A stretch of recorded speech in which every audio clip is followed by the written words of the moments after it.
त्यांनी पूर्ण प्रचार पण बघितलेला आहे, कालचं मतदान पण बघितलं आहे, लोकांचे रिव्ह्यूज पण त्यांच्यापर्यंत आले असतील. मला असं वाटतं की त्यांनी त्यांचं मत मांडलेलं आहे ते, आणि मला तर खात्री आहे की मी निवडून येणार. कदाचित ते त्यांनाही पटलं असेल म्हणून ते बोलले असतील. वडिलांचा बोट EVM मशीनवर मशालवर गेला असा दावा आहे तुमचा? बघा कसं आहे की पहिल्यापासून मी बोलतो की वडील मुलगा, वडील मुलगी, आई मुलगा, आई मुलगी हे नातं हे वेगळं असतं. तुम्ही कितीही वेगळ्या विचाराचे असा, कितीही तुम्ही वेगवेगळ्या ठिकाणी राहणारे असा, कितीही तुम्ही वेगवेगळं पण त्याच्यामध्ये जरी निर्माण केलं तरी जो आशीर्वाद असतो आईवडिलांचा तो मुलींच्याच पाठीमागे असतो. त्यामुळे मला असं वाटतं तो आशीर्वाद मला त्या रूपाने मिळाला असेल. एक रवींद्र वायकर यांचा प्रचार आणि प्रसार मोठ्या प्रमाणात केला असं त्यांनी दावा केला आहे, आणि त्याच्यानंतर जे एकंदरीत चर्चा बाहेर पाहायला मिळाल्या त्याच्यानंतर मात्र त्यांच्यावर आरोप प्रत्यारोप व्हायला लागले आहे. वडिलावर आरोप प्रत्यारोप करताना मुलांना काय वाटतं, मुलगा आहे म्हणून कसं बघतात? बघा कसं आहे की शेवटी तो त्यांचा पक्षांतर्गतचा विषय आहे तो, आणि मुळात आरोप कोण करतं हा सुद्धा वेगळा विषय आहे. आरोप करणारा व्यक्ती जो असतो तो व्यक्ती त्याच्या विचारधारेशी बाबा एकनिष्ठ आहे का, शिवसेनेतनं मनसेतनं परत शिवसेनेतनं परत एकदा शिंदेसेना असा प्रवास करणारा जो माणूस असतो त्याच्या आरोपावरती काय बोलण्या इतपत तो मोठा नाही आहे. आणि मला असं वाटतं काहीतरी मिळवायचं असताना काहीतरी बोलायला लागतं. त्यामुळे कदाचित विधान परिषद किंवा काय म्हणतात ते आता येणारी पदवी जर पाहिजे असेल म्हणून कदाचित हे बोलत असतील. कदाचित शिशिर शिंदे यांनी ज्याप्रमाणे हकालपट्टीची चर्चा केली आहे, त्यांनी पत्र दिलं आहे, एका मोठ्या आणि वरिष्ठ नेत्याला अशा प्रकारची वागणूक कुठे ना कुठे ते अपमानजनक वाटतं. कोण आहेत शिशिर शिंदे? मी ओळखत नाही त्यांना. त्यांच्या पक्षातले जे कोणी असेल ते असतील. शिशिर शिंदे या व्यक्तीला मी ओळखत नाही. तुम्ही जरी नाही ओळखत असाल परंतु आताच कीर्तिकरजींनी स्पष्ट केलं आहे की ते माझे जुने सहकारी आहे आणि ते एक चांगला एकनिष्ठ कार्यकर्ता आहे, त्याच्यामुळे ती जी चर्चा बाहेर आली आहे ती आम्ही पक्षस्तरावर मांडू.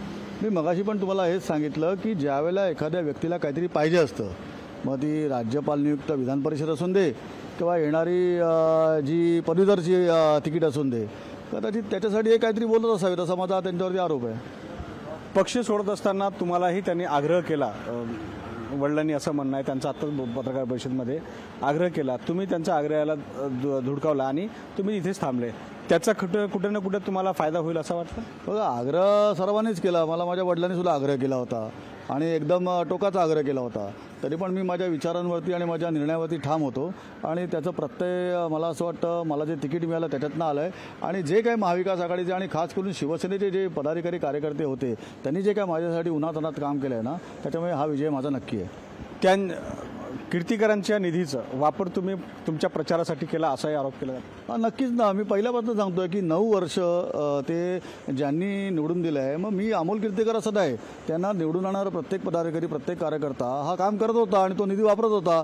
9 वर्षानंतर जे गेल्या 1 वर्षाभरात झालं आहे त्याचं त्यांनी क्रेडिट घ्यावं, पण 9 वर्षातलं क्रेडिट आम्ही घेतलं आहे आणि आम्हाला ते दिलं आहे लोकांनी, हे सिद्ध झालेलं आहे. मला असं वाटतं गजानन कीर्तिकर त्यांच्याकडे जरी गेले असले तरी त्यांना मानणारी मतं जी आहेत ना ती ते ओढण्याकरता ते अपयशी ठरले आहेत. ती सगळी मतं मला अमोल गजानन कीर्तिकर म्हणून मिळालेले आहे, ह्याचा मला ठाम विश्वास आहे. पण एकंदरीत निधीचा विचार जर केला तर तुम्ही त्याचा फायदा लोकसभा निवडणूकमध्ये मोठ्या प्रमाणात होईल असं या ठिकाणी पाहायला मिळतं. असं जर झालं तर मग कुठे ना कुठे प्रश्नचिन्ह गजानन कीर्तिकर यावर लागेल. बघा कसं आहे, मी पहिल्यापासून सांगतोय की गजानन कीर्तिकर गेल्या वर्षभरापूर्वी गेले, ते जवळजवळ 10 वर्ष खासदार आहेत. गेले 10 वर्ष ते त्यांचा निधी वापरत आहेत. 9 वर्षाची कामं मी माझ्या पदाधिकाऱ्यांनी माझ्या कार्यकर्त्यांनीच केलेली आहेत. त्याच्यामुळे त्या 9 वर्षाचं क्रेडिट आम्हाला मिळणार आणि 9 वर्षातलीच कामं आम्ही केली. आता वर्षभरानंतर जी कामं जी असतील, जे त्या पक्षात गेल्यानंतरची ती कामं त्यांच्या माध्यमातून, त्यांच्या पदाधिकाऱ्यांच्या माध्यमातून आणि त्यांच्या कार्यकर्त्यांच्या माध्यमातून झाली आहेत. आणि जर का ते क्रेडिट घेऊ शकत नसतील तर मला असं वाटतं दोष मला न देण्यापेक्षा त्यांनी स्वतःचा गृहाभ्यास केला पाहिजे की आपण स्वतः कुठे कार्यकर्ता म्हणून कमी पडलो. मातोश्रीशी एकनिष्ठ असलेले गजानन कीर्तिकर सोडून गेले, त्याच्यानंतर एक गोष्ट पाहायला मिळत आहे की कुठे ना कुठे झुकाव पुन्हा मातोश्रीकडे आहे. तुम्ही त्यांना आग्रह करणार की पुन्हा मातोश्रीकडे जावं, उद्धव ठाकरे यांच्यासोबत यावं? बघा कसं आहे की ते फार वरिष्ठ आहेत, शून्यातनं ते ह्या इथपर्यंत पोचलेले आहेत. तर मला असं वाटतं ते योग्य वेळेला योग्य निर्णय त्यांना जर का घ्यायचा असेल तर नक्की घेतील आणि जर का तसा निर्णय त्यांनी घेतला तर नक्कीच मला आनंद होईल. पण तुमची भूमिका काय असणार आहे? कारण वडिलांना आपल्यासोबत असून एकंदरीत विकासाची जी गोष्ट चर्चा आहे ती मोठ्या प्रमाणात होईल आणि विकास होईल असाही अंदाज मानला जाईल. बघा कसं आहे की शेवटी जाण्याचा निर्णय त्यांनीच घेतला. माझ्या आईनी परवा स्टेटमेंट केलं की आम्ही सर्वजण नाही बोलवलो असताना सुद्धा त्यांनी निर्णय घेतला.